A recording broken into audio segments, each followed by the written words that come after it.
Sir, we must bear in mind the economic viability of small plantations of 5 hectares and the financial capacity of the small planters to fulfill the obligations cast on their to provide housing and krishi facilities.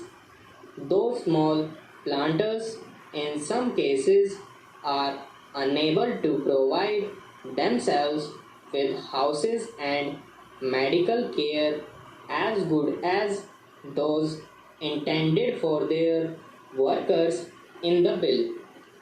I am sure that good many small holdings will go into liquidation, unable to bear the burden when the price fall as in the case of tea today.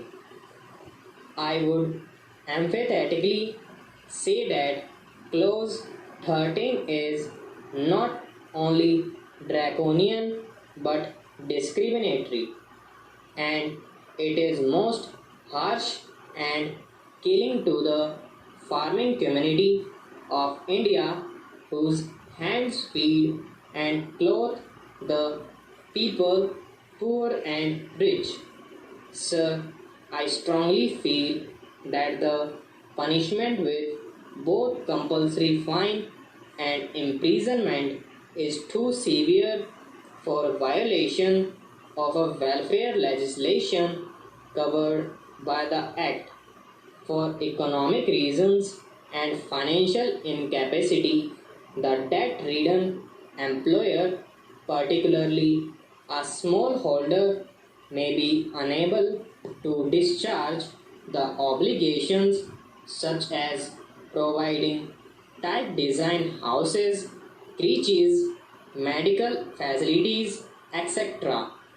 In such cases, there is no point in sending the landholder to jail and collecting a fine from him for every day of default.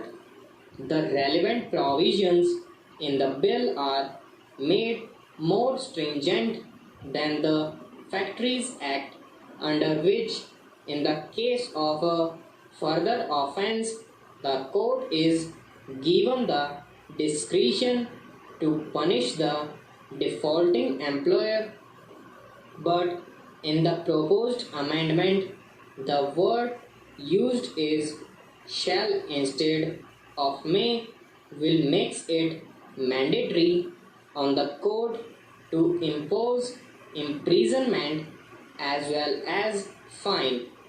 These provisions are too harsh and discriminatory, particularly in view of the fact that the bill seeks to bring in farms of 5 hectares which are in the nature of peasant holdings under the scope of the Act.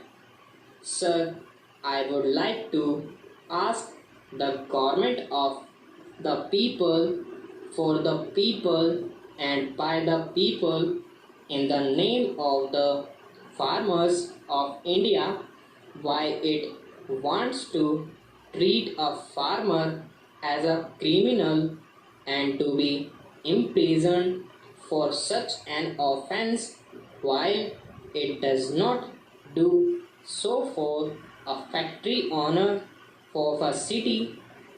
By making this comparison, I do not mean that a provision should be made in the relevant Factories Act to make the sentence of imprisonment compulsory for similar offences. Let me make it clear that I am not speaking against the interests of the workers in the plantations. I am only speaking against the stringent and invidious measures which have been provided in the bill affecting the rural employers and the invidious laws enacted for them. Stop.